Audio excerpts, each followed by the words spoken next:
Aujourd'hui, je réponds à la suite de la problématique qu'un de mes abonnés m'a envoyée, c'est comment avoir une vie intéressante pour avoir des choses à raconter. Alors, j'ai déjà répondu d'une certaine façon dans la dernière vidéo où je t'expliquais que parfois, en fait, le problème, c'est pas qu'on n'a pas une vie intéressante, c'est que parfois, en fait, on sait pas comment se mettre en valeur. Et si finalement, tu te dis, ouais, mais Nat, en fait, ouais, j'ai vraiment pas une vie intéressante et du coup, j'ai vraiment pas grand-chose à raconter.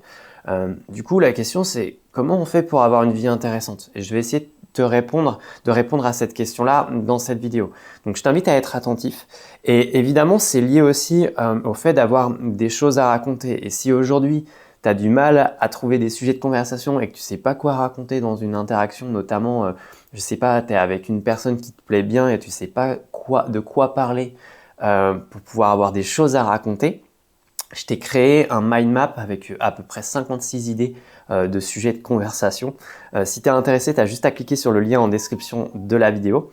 Ce qui va être bien, c'est qu'en fait, tu as juste à le télécharger directement sur ton téléphone et après, en fait, dans les moments où, dans une conversation où tu sens que tu galères un petit peu, tu sors un peu ton téléphone, tu scrolles discretos, tu tu regardes un peu, tu ziotes le mind map pour pouvoir t'inspirer de nouveau et relancer facilement la conversation. Si ça t'intéresse, je te laisse aller voir ça.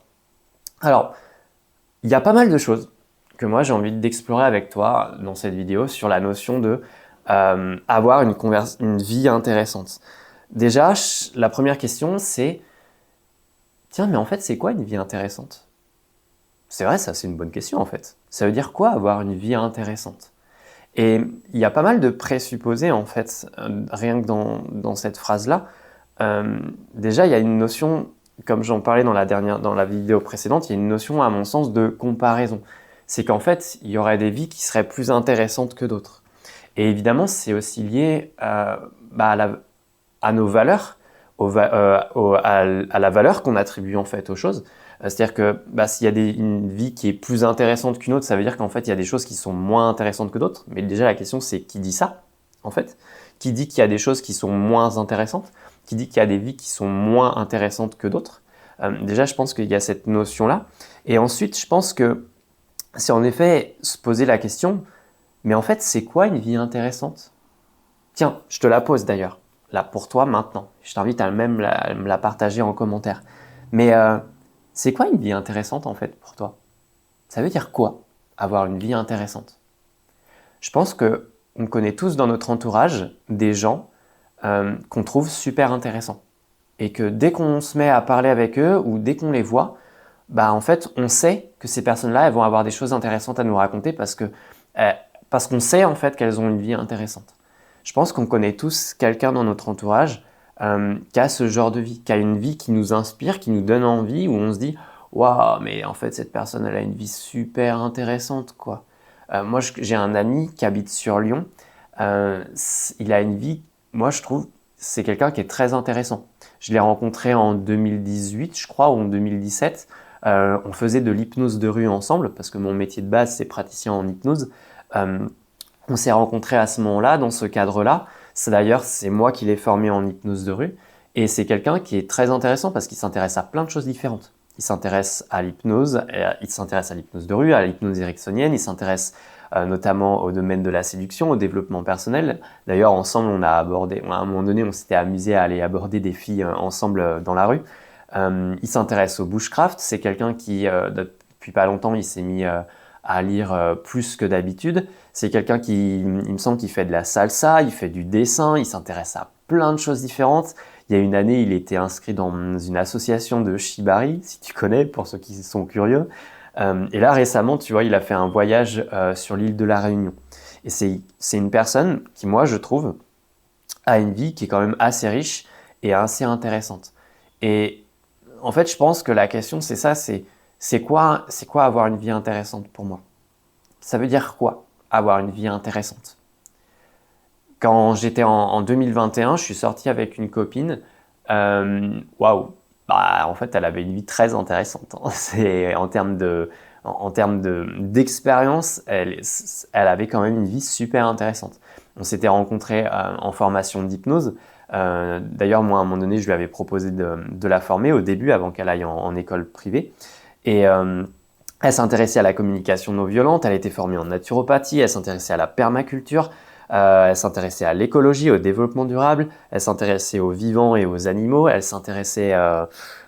qu'est-ce qu'elle faisait d'autre? Elle faisait du yoga, elle jouait de la guitare, elle jouait du didgeridoo, elle avait fait quelques voyages déjà. Et en fait, ouais, à 30 ans, ouais, moi je trouve que ça, c'est une vie qui est très intéressante et qui est très riche.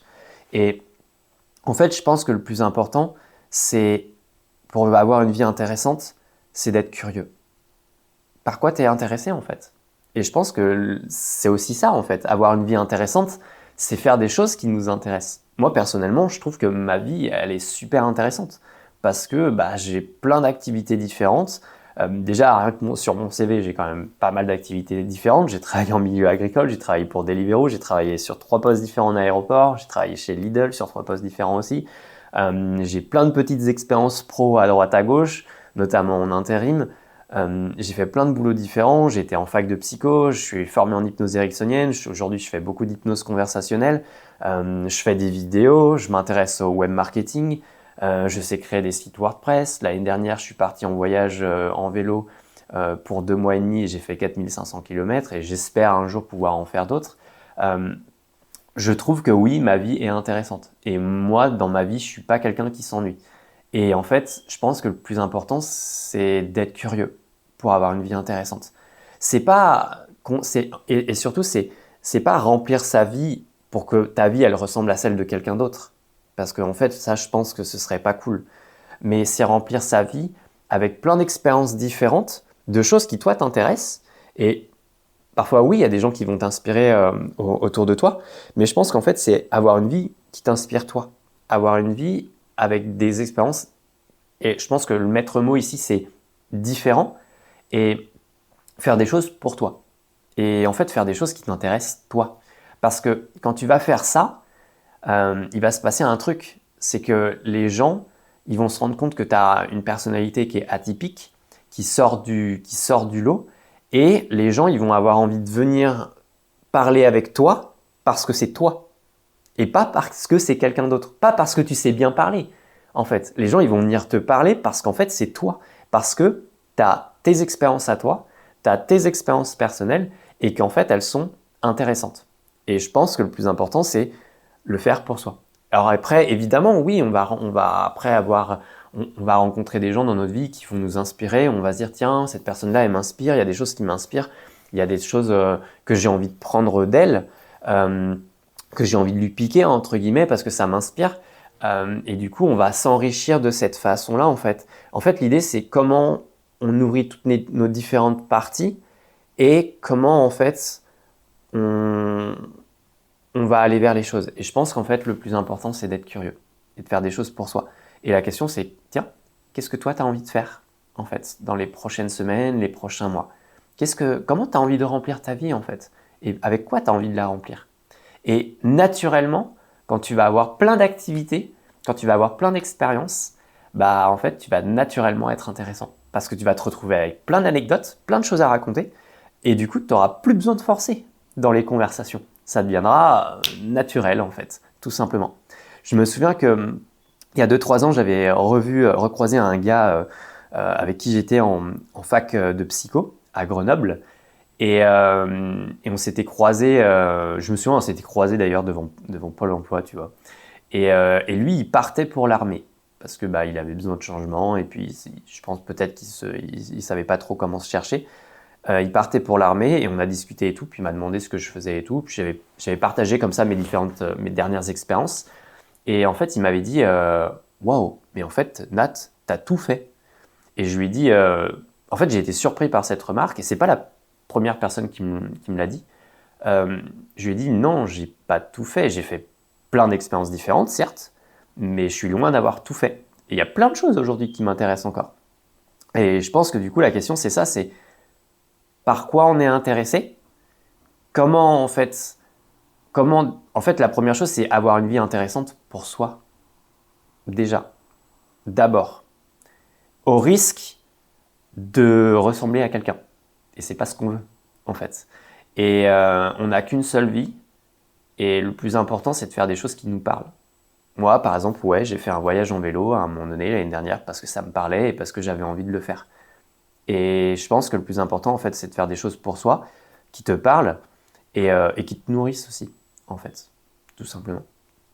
Donc, sois curieux, va vers les choses, teste des choses, lance-toi et ose te lancer aussi. Parfois, c'est aussi taire le bruit, les bruits environnants et se dire, ok, je vais faire des choses pour moi parce que j'ai envie de les faire.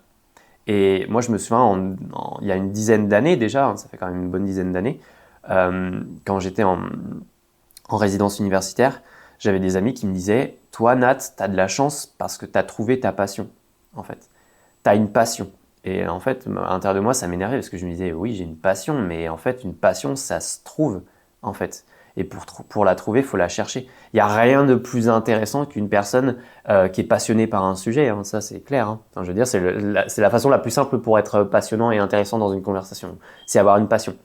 Euh, et, et par contre, à l'époque, ouais, je tâtonnais. À la fin du lycée, j'ai testé la photographie, je voulais faire du parcours, je voulais faire du street workout, je voulais faire du taekwondo, j'ai essayé le piano à un moment donné. Bon, j'ai eu du mal à jouer des deux mains, alors j'ai changé, j'ai essayé la guitare. À un moment donné, j'ai fait de la natation aussi. Puis à un moment donné, au début, quand je suis arrivé à l'université, j'ai découvert l'hypnose. Et d'ailleurs, quand j'en discutais avec une autre étudiante, je lui disais, pouah, tu sais, l'hypnose, ça va me passer. Je me connais. Ouais, tu parles. En fait, bon, je me connaissais peut-être pas tant que ça, parce que finalement, après une dizaine d'années, je suis encore là-dedans. Donc, la question, c'est qu'est-ce que tu as envie de faire et qu'est-ce qui t'intéresse? Et faire ces activités-là. Et naturellement, après, tu auras une vie qui deviendra intéressante. Voilà. En tout cas, j'espère que ça va t'aider au maximum. Je t'invite à me mettre en commentaire ce que tu as pensé de cette vidéo. Et puis de t'abonner à la chaîne aussi si ce n'est pas déjà fait. Et en attendant, je te souhaite une super journée et on se dit à la prochaine.